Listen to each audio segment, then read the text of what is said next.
वासियों को बताना चाहती हूं कि हमारे पास लगभग सालाना 26 करोड़ टन कच्चे तेल को रिफाइन करने की कैपेसिटी उपलब्ध है।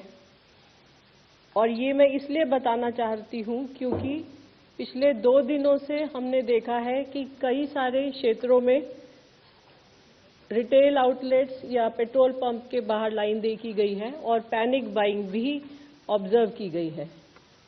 मैं देशवासियों को विश्वास दिलाना चाहती हूं कि हमारे पास पेट्रोल और डीजल पर्याप्त मात्रा में उपलब्ध है।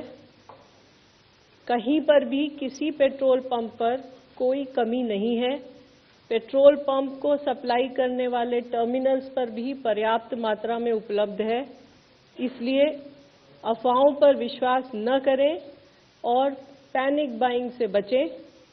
मैं ये भी बताना चाहती हूं कि पेट्रोल और डीजल के प्राइस में कोई बढ़ोतरी नहीं की गई है। अतः मेरा आप सभी से आग्रह है, कृपया अफवाहों पर ध्यान न दें। इसी तरह घरेलू पीएनजी कनेक्शन भी भारत सरकार की प्रायोरिटी में सबसे ऊपर है और वहां पर 100% पीएनजी सप्लाई दी जा रही है। इसी तरह ट्रांसपोर्ट के लिए यूज होने वाली सीएनजी की मात्रा भी 100% कंज्यूमर को उपलब्ध कराई जा रही है। आप लोगों के माध्यम से मैंने पहले भी बताया है कि पीएनजी एक्सपेंशन पर भारत सरकार का जोर है और इसीलिए इसी क्रम में कई सारे स्टेप्स भी लिए गए हैं। बहुत सारी कंपनियों ने बहुत सारे इंसेंटिव्स जैसे फ्री गैस 500 रुपये तक की या सिक्योरिटी डिपॉजिट वेवर जैसी चीजें अनाउंस की हैं। राज्य सरकारों को भी लिखा गया है और उन्हें भी 10% कमर्शियल गैस एलपीजी एडिशनल देने की बात की गई है। इस क्रम में कई सारे राज्यों ने कई स्टेप्स भी लिए हैं। जैसे एक मैं आपको बताती हूँ, दिल्ली में ही एक आदेश जारी हुआ है जिसके अंतर्गत रोड रेस्टोरेशन चार्ज को खत्म कर दिया गया है और पाइपलाइन बिछाने के लिए 24/7 वर्क को भी अलाउ किया गया है। इसी तरह कई अन्य राज्यों में भी इसी तरह के बड़े स्टेप्स लिए गए हैं। पीएनजी कनेक्शन को बढ़ावा देने के लिए भारत सरकार ने कल एक और गजट नोटिफिकेशन जारी किया गया है। इसका मुख्य उद्देश्य सभी स्टेट्स में पीएनजी कनेक्शन से संबंधित एप्लीकेशन फीस, अप्रूवल टाइमलाइंस को स्ट्रीमलाइन करने का प्रयास है। इन सभी whatever steps have been taken till now have started showing us good results। पिछले लगभग 25 दिनों में 2.5 लाख नए कनेक्शन दिए गए हैं।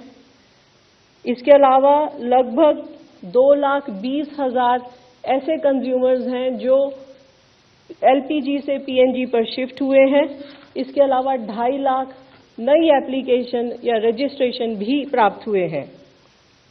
एलपीजी के संबंध में यहां पर भी कोई डिस्ट्रीब्यूटरशिप पर कोई ड्राई आउट नहीं है।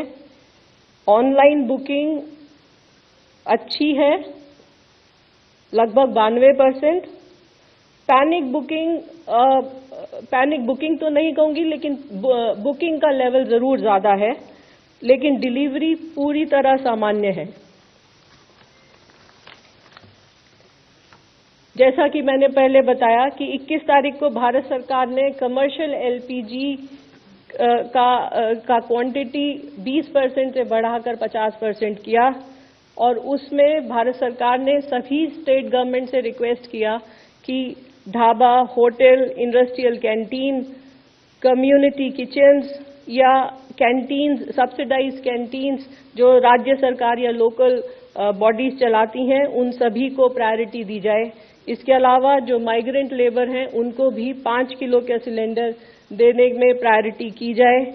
इन सब के फलस्वरूप लगभग अभी तक 26 स्टेट्स ने 22,000 टन कमर्शियल एलपीजी एलोकेट की है और allocation is all over the country. जहां पर राज्य सरकार ने एलोकेट किया है वो भी है इस क्वांटिटी में, और जहां हमारी ऑयल मार्केटिंग कंपनीज दे रही हैं वह मात्रा भी इसमें सम्मिलित है।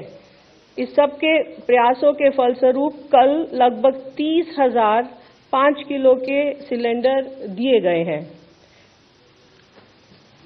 केरोसिन के संबंध में भी जैसा आपको पता है, भारत सरकार ने as an alternate fuel option additional allocation किया है सभी राज्य सरकारों को, और यहां पर भी लगभग 16 राज्य और यूनियन टेरिटरीज में एलोकेशन ऑर्डर्स जारी हुए हैं। आज के समय में भारत सरकार का भी और राज्य सरकारों का भी ये प्रयत्न है कि ब्लैक मार्केटिंग और होर्डिंग को रोका जाए, और इस सब में राज्य सरकारों की भूमिका बहुत अहम हो जाती है। इस संबंध में मैं आपको बताना चाहूंगी कि कल लगभग 2700 रेड की गई विभिन्न राज्यों में, और लगभग 2000 सिलेंडर भी सीज किए गए हैं। उत्तर प्रदेश, महाराष्ट्र, तेलंगाना, छत्तीसगढ़ में अच्छी रेड्स हुई हैं और काफी मात्रा में सिलेंडर्स भी सीज हुए हैं। इसके अलावा ऑयल मार्केटिंग कंपनीज के ऑफिशियल्स के द्वारा भी सरप्राइज इंस्पेक्शन जारी हैं। अभी तक लगभग 290 शो कॉज नोटिस इशू किए जा चुके हैं।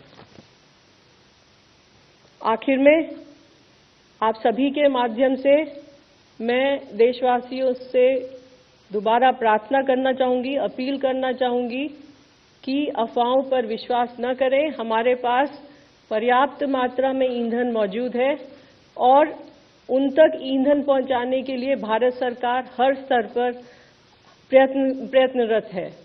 धन्यवाद।